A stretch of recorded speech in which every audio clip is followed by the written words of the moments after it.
Happy World Oceans Day! We're celebrating Earth's oceans this whole week with a series of videos about the oceans. Turns out they're full of some pretty weird things, and there's a lot going on down there that we still don't understand. And the deepest oceans are among the least understood habitats on Earth, because they're hard for humans to explore. Never mind that it's dark and scary down there. The pressure's about 1,000 times the pressure at sea level, which would compress the human body into a messy pulp. But there is life down there, and plenty of it. We can study that life using either very long nets or remotely operated vehicles known as ROVs, and each year we're discovering new amazing species that are most at home in the ocean depths. These are 8 of the strangest deep-sea creatures we've discovered just since 2009.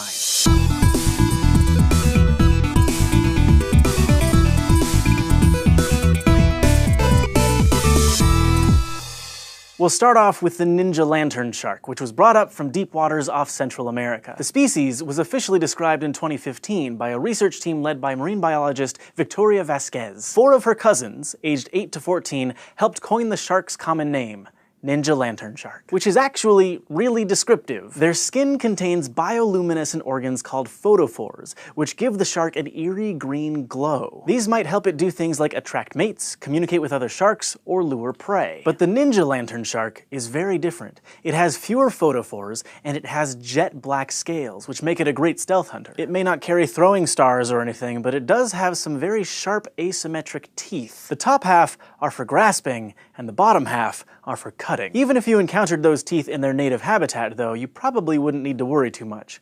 Ninja lantern sharks are smaller than house cats and probably eat worms and small fish. Not all deep-sea creatures look quite as striking as the ninja lantern shark. Sometimes they just look like sad, washed-out old socks. Especially the sockworms, or Xenoturbella. They're a group of 5 species, 4 of which were discovered in 2016 deep under the Gulf of California using ROVs from the Monterey Bay Aquarium Research Institute. And if you're thinking that their bodies look a little simple, you're right. They've got a mouth, but no eyes, brain, or anus. In fact, they're so weird that scientists have struggled to fit them onto the evolutionary tree of life. Early DNA analysis suggested they could be some kind of strange mollusk that maybe lost some of its organs, but the researchers were misled by contamination from some clam eggs the sockworms had eaten. The evidence from the new species has helped researchers figure out what's up with these sockworms, and these days, they're thought to be some of the simplest animals with bilateral symmetry, a clear left and right side. As for those new species, the furrows in one of the new sockworms reminded researchers of a certain pastry, so they named this species Xenoturbella churro. I'm not sure I'd want one of these guys dipped in chocolate sauce, though. Last year, the cold depths of the East Scotia Ridge near Antarctica revealed some of the habits of a species of crab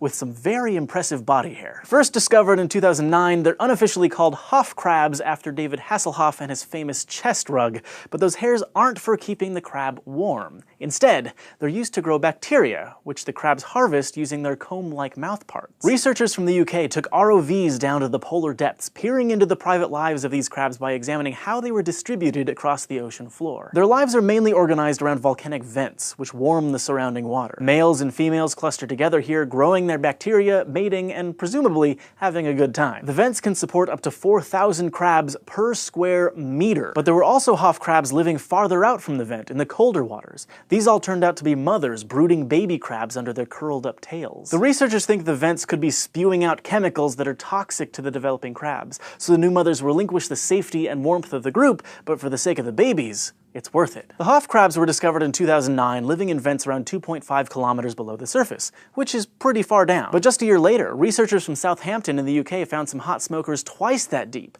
At 5 kilometers down, these are the deepest known volcanic vents in the world. And they're full of life, specifically a new species of eyeless shrimp. They're found in the mid-Cayman Rise, a huge seafloor gash caused by 2 tectonic plates ripping apart. Like the Hoff crabs, these shrimp take advantage of the warmth provided by these volcanic vents, and there are huge swarms of them down there. The vents heat water to around 400 degrees Celsius. The only reason it doesn't boil is because of all the pressure. And just like we humans might enjoy the heat of a bonfire, but only from a safe distance, the shrimps also want to avoid the scalding danger zone. But they need help to avoid bumbling straight into it. Eyes, as we know them, aren't going to be much help because it's pitch black down there and the vents don't emit any visible light. The baby shrimp are born with eyes that can sense visible light since they live a little closer to the surface. But as they mature, they do away with eyes completely and develop an infrared heat-sensing organ on their backs to avoid becoming another shrimp on the Barbie. Any list of deep-sea creatures wouldn't be complete without an appearance from our favorite underwater horror, the anglerfish. There are more than 200 known species of anglerfish, and this one,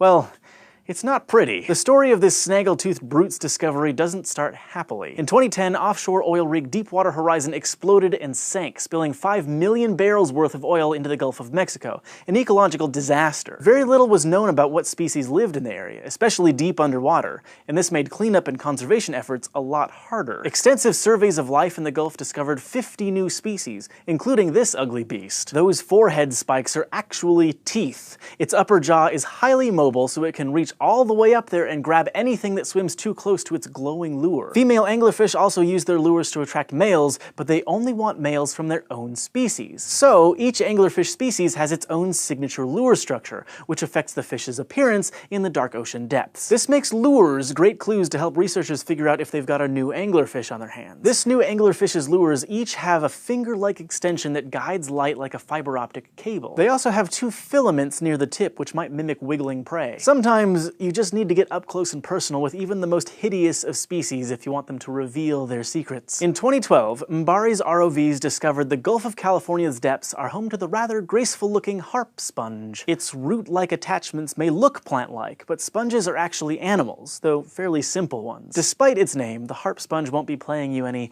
elegant tunes. It's up to something much more sinister. It spreads out in a fan shape with up to 6 veins extending from the rooted center to maximize the chances of making a catch. Each so-called string is coated in barbed hooks, which snare creatures that happen to pass by and decide the gently waving branches would be a nice place to hang out. The sponge then coats its seafood entree in a thin membrane and digests it whole. Most shallow water sponges are filter feeders that capture bacteria or debris and extract the nutrients, but the sparse ocean depths require different tactics. So until around 20 years ago, we didn't know that some sponges eat meat at all. Now that marine biologists have a better idea of what to expect, they've discovered dozens of new carnivorous sponges. And those nodules at the top?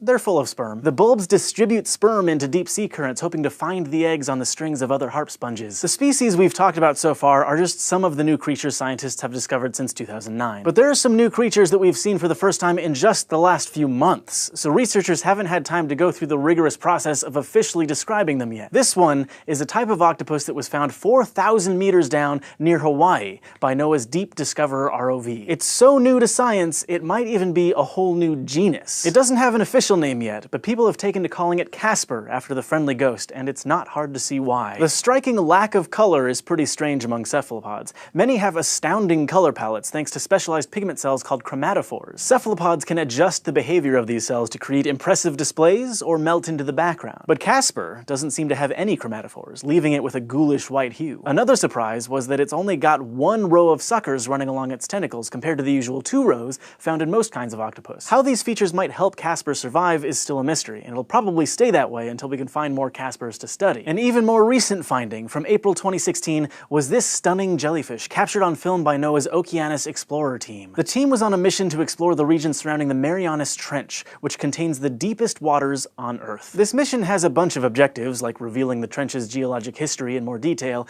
but it's also looking for life. Just in the first few days of the mission, which runs through July 10th, the team spotted some deep-sea gems, including this jellyfish, which seems to be completely new to science. It doesn't have a specific name yet, but the researchers' best guess is that it's a form of Hydromedusa and part of the Crissata genus. The red lines are called radial canals. They help link body parts together, including those yellow orbs, which are probably reproductive organs. We don't know how this jellyfish lives, but other Crissata species are ambush predators, so this one might be too. This could explain how it's behaving here, floating with sprawling tentacles, waiting for something to stumble by into a world of sting. With so much of the ocean still to explore and new deep-sea research missions happening across the world, this is an exciting time to be interested in life beneath the waves. Thanks to Victoria Vasquez, Kim Fulton Bennett, Jonathan Copley, and Theodore Peach for their help with this episode, and thanks to all of our patrons on Patreon who make this show possible. If you want to help us make videos like this, just go to patreon.com/scishow, and don't forget to go to youtube.com/scishow and subscribe. Genomes of these undersea microbes showed that they were actually more similar to the kinds you'd find in forest soil rather than the ones in seafloor sediments.